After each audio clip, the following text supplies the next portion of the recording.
चाहिए।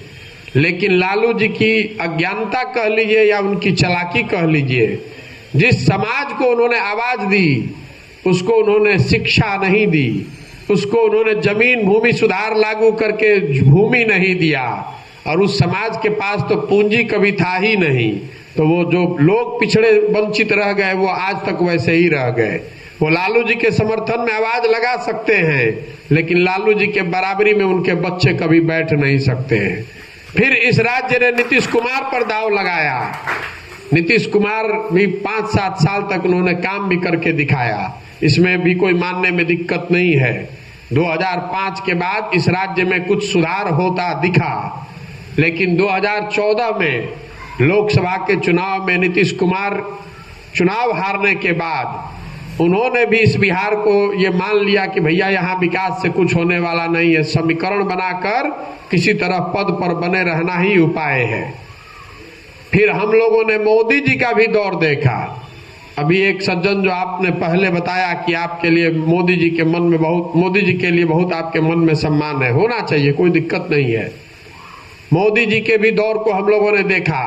14 में लोकसभा में मोदी जी भाजपा जीतने के बाद 15 में उन्होंने पूरी ताकत से बिहार में चुनाव लड़ा, लेकिन बिहार की जनता ने जब 15 में भाजपा को हरा दिया तो भाजपा ने भी बिहार को नीतीश और लालू के हवाले छोड़ दिया।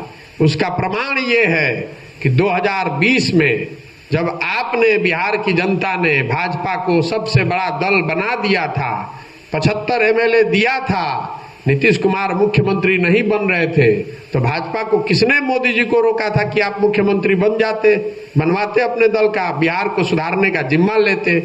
लेकिन भय इतना है यहाँ के सामाजिक समीकरण का कि मोदी जी और भाजपा ने भी बिहार को छोड़ दिया कि भैया नीतीश जी आप ही बनिए।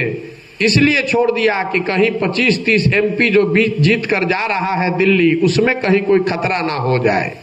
तो जिस बिहार को बड़े बड़े नेताओं ने और दलों ने छोड़ दिया, न सुधर पाने वाला राज्य मानकर छोड़ दिया है, उसको सुधारने का एक ही तरीका है, बिहार की जनता जग कर अगर मिलकर प्रयास करेगी तभी सुधारा जा सकता है।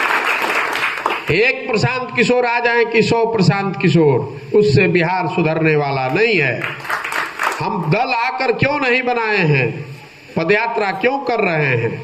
पदयात्रा ऐसे कर रहल बानी कि आकर समाज